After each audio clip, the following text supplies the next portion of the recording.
ದುಡ್ಡಿನ ಸಮಸ್ಯೆ, ನಮ್ಗೆ ಯಾರೋ ಕೊಡಬೇಕು, ದುಡ್ಡು ಬರ್ತಾ ಇಲ್ಲ, ಅಥವಾ ನಮಗೇನೋ ವ್ಯಾಪಾರ ಫುಲ್ ಡಲ್ ಆಗಿದೆ, ಬಿದೋಗಿದೆ ಅಂತ ಅನ್ನೋರಿಗೆ ಇದು ಕೆಲಸ ಮಾಡ್ತದೆ. ನಿಂಬೆನಲ್ಲಿರುವಂಥ ಶಕ್ತಿ ಅಷ್ಟು ದೊಡ್ಡ ಮಟ್ಟಿಗೆ ನಿಂಬೆನ ನಾವು ಒಳ್ಳೆ ಕಾರ್ಯಕ್ಕೂ ಬಳಸ್ಬೋದು, ಕೆಡುಕು ಮಾಡೋಕ್ಕೂ ಬಳಸ್ಬೋದು. ಹಾಗಾಗಿ ಈಗ ಯಾರೋ ಅಂಗಡಿನ ಲಾಸ್ ಮಾಡಬೇಕು, ಇಲ್ಲ ಯಾರೋ ಮನೆ ಉದ್ಧಾರ ಆಗ್ತಿದೆ, ಅವರು ನಷ್ಟ ಅನುಭವಿಸ್ಬೇಕು, ಏನೋ ತೊಂದರೆ ತಾಪತ್ರೆ ಅನುಭವಿಸ್ಬೇಕು ಅಂತಂದಾಗ ಈ ಇರ್ತವೆ ಕೆಲವೊಂದೆಲ್ಲ ಕಟ್ಮಂತ್ರಗಳು, ಅವೆಲ್ಲ ಸುಮಾರು ಇರ್ತವೆ.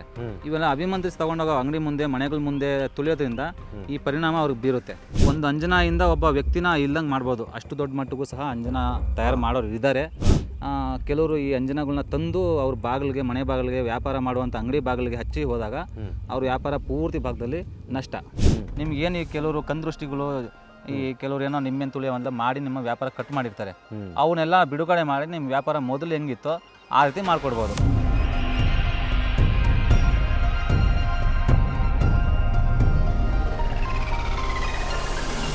ಎಲ್ರಿಗೂ ನಮಸ್ಕಾರ. ಸೊ ಯಾರಿಗೆಲ್ಲ ಈಗ ಅಂಗಡಿಯಲ್ಲಿ ವ್ಯಾಪಾರ ಆಗಬೇಕು, ವ್ಯಾಪಾರ ಆಗ್ತಾಯಿಲ್ಲ, ಏನೋ ಸಮಸ್ಯೆ, ತುಂಬ ಕಷ್ಟ ಆಗ್ತಾಯಿದೆ ಅನ್ನೋರಿಗೆ ಇಲ್ಲೊಂದು ವಿಚಾರನ ತಿಳಿಸ್ಕೊಡ್ತಾ ಇದ್ದಾರೆ ಈಗ ದೇವರು. ಸರ್ ನಮಸ್ಕಾರ.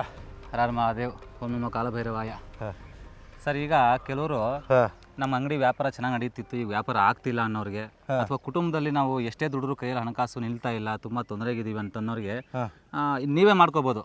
ಅಥವಾ ನಮ್ಮ ಹತ್ರ ಬಂದು ನಾವು ಮಾಡ್ಕೊಡ್ತೀವಿ. ನಾವು ಮಾಡೋದೊಂದು ಸ್ವಲ್ಪ ದೊಡ್ಡ ಮಟ್ಟಿಗೆ ಇರುತ್ತೆ, ನೀವು ಮನೇಲಿ ನೀವೇ ಮಾಡ್ಕೋಬೋದು. ಗಂಡ ಆಗಲಿ, ಹೆಂಡತಿ ಆಗಲಿ, ಮಕ್ಕಳಾಗಲಿ, ಯಾರು ಬೇಕಾದ್ರೂ ಮಾಡ್ಕೋಬೋದು. ಅದು ಒಂದು ಸಣ್ಣ ರೆಮಿಡಿ ತೋರಿಸ್ಕೊಡ್ತೀನಿ ನೋಡಿ ಇವತ್ತು. ಇದು ಕೆಂಪು ಗುಲ್ಗಂಜಿ ಅಂತ. ಇದು ಕಾಡು ಮೇಡು, ಬೆಟ್ಟ ಗುಡ್ಡ ಅಂತ ಕಡೆ ಸಿಗ್ತವೆ ಕೆಂಪು ಗುಲ್ಗಂಜಿ ಅಂತ. ಇದು ನಿಮಗೆ ಕೆಲವು ಕಡೆ ಸಿಗಲ್ಲ. ಸಿಗದೆ ಇದ್ರೆ ಏನು ಮಾಡಿರಿ, ಇದನ್ನ ಅಂಗಡಿಗಳಲ್ಲಿ ಸಿಗ್ತವೆ, ತಗೊಳ್ಳಿ, ಎಲ್ಲೇ ಪರವಾಗಿಲ್ಲ, ತೊಂದರೆ ಇಲ್ಲ. 11 ಕೆಂಪು ಗುಲ್ಗಂಜಿ, ಗೋಮತಿ ಚಕ್ರ 5, ಕವಡೆ 5, ಬಿಳಿ ಕವಡೆ. ಅದಕ್ಕೆ ಕವಡೆ 3 ಥರ ಬರ್ತವೆ. ಬಿಳಿ ಕವಡೆ 5 ತಗೊಳ್ಳಿ, ಕೆಂಪು ಗುಲ್ಗಂಜಿ 11, ಗೋಮತಿ ಚಕ್ರ 5, ಒಂದು ತಾಮ್ರ ಕಾಸು, ಅದು ಅಂಗಡಿಲಿ ಸಿಗ್ತವೆ, ಗಂಧಿ ಅಂಗಡಿಲಿ. ತಾಮ್ರದ ಕಾಸು ಜೊತೆ ಸ್ವಲ್ಪ ಕಲ್ಲುಪ್ಪು, ಇವಿಷ್ಟನ್ನು ಸೇರಿಸಿ ಒಂದು ಕೆಂಪು ಬಟ್ಟೆಯಲ್ಲಿ ಕಟ್ಟಿ, ಅದನ್ನು ನಿಮ್ಮ ಕುಲದೇವತೆ, ಮನೆ ದೇವತೆ, ನೀವು ಆರಾಧನೆ ಮಾಡುವಂಥ ದೇವರ ಒಂದು ಹೆಸರಿನಿಂದ ಅದನ್ನು ನೀವು ಒಂದು 108 ಸತಿ ಪೂಜೆ ಮಾಡಿ ಒಂದು ಬಟ್ಟೆಯಲ್ಲಿ ಕಟ್ಟಿ ನೀವು ಅಂಗಡಿ ಭಾಗದಲ್ಲಿ ಗಲ್ಲಾಪೆಟ್ಟಿಲಾದ್ರೂ ಇಡ್ಬೋದು, ಅಥವಾ ಮೇಲೆ ಬಾಗಿಲಾದ್ರೆ ಕಟ್ಬೋದು. ಮನೆ ಆದರೆ ಮನೆಯಲ್ಲಿ ನೀವು ದೇವ್ರ ರೂಮಲ್ಲಿ ಇಡ್ಬೋದು, ಅಥವಾ ಮೇಲೆ ಹೊಸಲು ಕಟ್ಬೋದು. ಇಷ್ಟು ಕಟ್ಕೊಂಡು ನೀವು ಒಂದು 9 ದಿನ ಪೂಜೆ ಮಾಡಿ ಸಾಕು. 9 ಇಲ್ಲ 11 ದಿನ ಪೂಜೆ ಮಾಡಿ.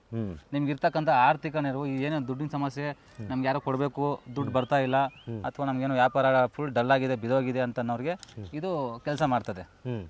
ಇದಕ್ಕೂ ಮೀರಿ ನಮ್ಗೆ ಇನ್ನೂ ಒಳ್ಳೆ ರಿಸಲ್ಟ್ ಬೇಕು, ಇನ್ನೂ ಚೆನ್ನಾಗಿ ಕೆಲಸ ಆಗಬೇಕು ಅಂತಂದಾಗ, ಈಗ ನಮ್ಮಂಥವ್ರು ಯಾರೋ ಗುರು ಹಿರಿಯ ಯಾರೋ ಒಬ್ರು ಇರ್ತಾರೆ, ಗುರುಗಳ ಹತ್ರ ಒಳ್ಳೆ ನಿಮ್ಗೆ ನಂಬಿಕೆ ಇರುವಂಥರ ಕಡೆ ಹೋಗಿ ವ್ಯಾಪಾರ ಅಭಿವೃದ್ಧಿಗೆ, ಧನಾಕರ್ಷಣೆಗೆ, ಜನಾಕರ್ಷಣೆಗೆ ಏನು ಅದಕ್ಕೊಂದು ಪೂಜೆ ಇರ್ತಾವೋ ಅವನ್ನ ಮಾಡಿಕೊಂಡು ನೀವು ಮನೆಗಳಲ್ಲಿ ಅಥವಾ ವ್ಯಾಪಾರ ಭಾಗದಲ್ಲಿ ಸ್ಥಾಪನೆ ಮಾಡೋದ್ರಿಂದ ನಿಮ್ಗೆ ಏನು ಈ ಕೆಲವರು ಕಂದೃಷ್ಟಿಗಳು, ಈ ಕೆಲವರು ಏನೋ ನಿಮ್ಮೆನ್ ತುಳಿಯೋವಂತ ಮಾಡಿ ನಿಮ್ಮ ವ್ಯಾಪಾರ ಕಟ್ ಮಾಡಿರ್ತಾರೆ, ಅವನ್ನೆಲ್ಲ ಬಿಡುಗಡೆ ಮಾಡಿ ನಿಮ್ಮ ವ್ಯಾಪಾರ ಮೊದಲು ಹೆಂಗಿತ್ತೋ ಆ ರೀತಿ ಮಾಡಿಕೊಡ್ಬೋದು.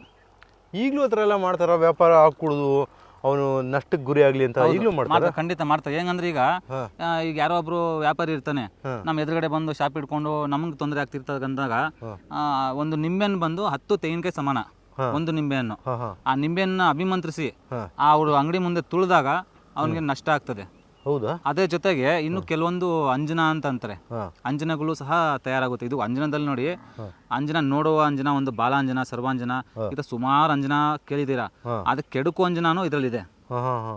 ಒಂದು ಅಂಜನಾಯಿಂದ ಒಬ್ಬ ವ್ಯಕ್ತಿನ ಇಲ್ಲಂಗೆ ಮಾಡ್ಬೋದು. ಅಷ್ಟು ದೊಡ್ಡ ಮಟ್ಟಿಗೂ ಸಹ ಅಂಜನ ತಯಾರು ಮಾಡೋರು ಇದ್ದಾರೆ.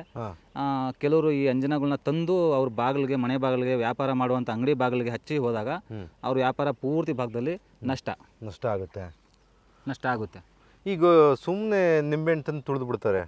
ಆ್ಯಕ್ಚುಲಿ ತುಂಬ ಕಡೆ ಎಲ್ಲ ದೇವಸ್ಥಾನಗಳಲ್ಲಿ ನಿಂಬೆಹಣ್ಣು ಕೊಟ್ಬಿಡ್ತಾರೆ, ತುಂಬ ಕಡೆ ನಿಂಬೆಹಣ್ಣು ಕೊಟ್ಬಿಡ್ತಾರೆ. ಇವೆಲ್ಲ ಕೆಲಸ ಮಾಡ್ತಾ ಹೆಂಗಿದು ಮಾಡ್ತವೆ 100%. ಮೊದಲೇ ಹೇಳ್ದಾಗೆ ನೀವು 10 ತೆಂಗಿನಕಾಯಿ ಹೊಡೆಯೋದು ಒಂದೇ, ಒಂದು ನಿಂಬೆಹಣ್ಣು ತುಳಿಯೋದು ಒಂದೇ.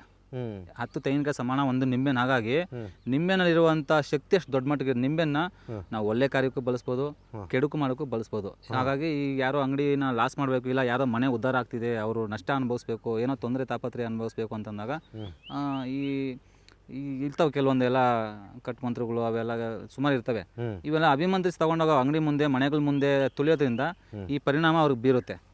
ಹಾಗಾಗಿ ಅವರು ಕಾಲಕ್ರಮೇಣ ಬರ್ತಾ ಪೂರ್ತಿ ಲಾಸ್ ಆಗ್ತಾರೆ. ಅವ್ರ ಮನೆಯೆಲ್ಲ ಕಟ್ಟಾಗುತ್ತೆ, ಯಾವುದು ವ್ಯಾಪಾರ ಆಗಲ್ಲ, ವ್ಯವಹಾರ ಆಗಲ್ಲ, ಮದುವೆ ಮುಹೂರ್ತಗಳು ಇಂಥವು ಏನೂ ನಡೆಯಲ್ಲ ಅವ್ರದ್ದು, ಎಲ್ಲ ಕಟ್ ಆಗ್ತಾ ಇರ್ತವೆ ಬರ್ತಾ ಬರ್ತಾ. ಸೊ ಅಂಥದಕ್ಕೆಲ್ಲ ತಿರ್ಗಾ ಈ ಥರದ್ದು ಗಿಡಮೂಲಿಕೆಯಿಂದ ಮಾಡ್ಕೊಬೋದು, ಗಿಡಮೂಲಿಕೆಯಿಂದ ಮಾಡ್ಕೋಬೋದು. ಇದು ಒಂದು ರೆಮಿಡಿ. ಇದು ಕೆಲವರು ಮನೆಯಲ್ಲಿ ನಾವೇ ಮಾಡ್ಕೋತೀವಿ ತೋರಿಸ್ಕೊಡಿ ಅನ್ನೋರಿಗೆ ಇದು ಮಾಡ್ಕೋಬೋದು. ಕೆಂಪು ಗುರ್ಗಂಜಿ 11, ಮೊದಲೆಲ್ಲ ಕೆಂಪು ಗುರ್ಗಂಜಿ 11 ತಗೊಳ್ಳಿ. ಮೊದಲು ಹೇಳಿದಂತಹ ಎಲ್ಲ ಎಲ್ಲ ಪದಾರ್ಥಗಳು. ಇದಕ್ಕೇನೋ ಮಂತ್ರ ಇದೆಯಾ? ಮಂತ್ರ ಎಲ್ಲ ಏನು ಬೇಡ. ಮಂತ್ರ ಅಂದರೆ ನಾವು ಮಾಡುವಾಗ ಮಂತ್ರ ಇರ್ತವೆ. ನಾವು ಸಿದ್ಧಿ ಸಾಧನೆಗಳು ಮಾಡಿರ್ತೀವಿ, ಹಾಗಾಗಿ ಮಂತ್ರ ಜಪ ಉಚ್ಚಾಟನೆ ಮಾಡುವಾಗ ಅವಕ್ಕೆ ಶಕ್ತಿ ಅನ್ನೋದು ಬರ್ತದೆ. ನೀವು ಮಾಡ್ಬೇಕಾದ್ರೆ ಈ ಮಂತ್ರಗಳನ್ನ ನೀವು ಉಪಯೋಗಿಸೋ ಹಾಗಿಲ್ಲ.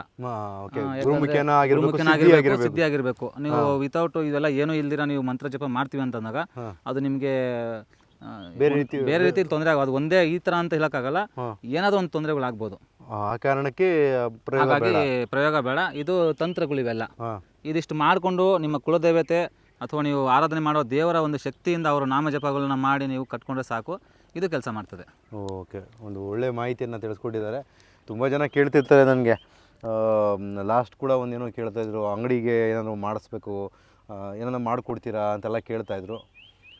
ನೋಡಿ, ಇದೊಂದು ರೆಮಿಡಿ ಹೇಳಿದ್ದಾರೆ, ಟ್ರೈ ಮಾಡಿ ಒಳ್ಳೇದಾಗುತ್ತೆ. 11 ದಿವಸಕ್ಕೆ ನೀವೇ ಮತ್ತೆ ನಾವು ಇನ್ನೊಂದ್ಸರಿ ಫೋನ್ ಮಾಡಿ ಹೇಳ್ತೀರಾ, ಖಂಡಿತ ರಿಸಲ್ಟ್ ಬಂದೇ ಬರುತ್ತೆ. ಇದು ಸತ್ಯ. ಒಳ್ಳೇದಾಗಲಿ. ಶ್ರೀ ಕೃಷ್ಣ ಅರ್ಪಣ ಮಸ್ತು. ಹರ ಹರ ಮಹಾದೇವ್.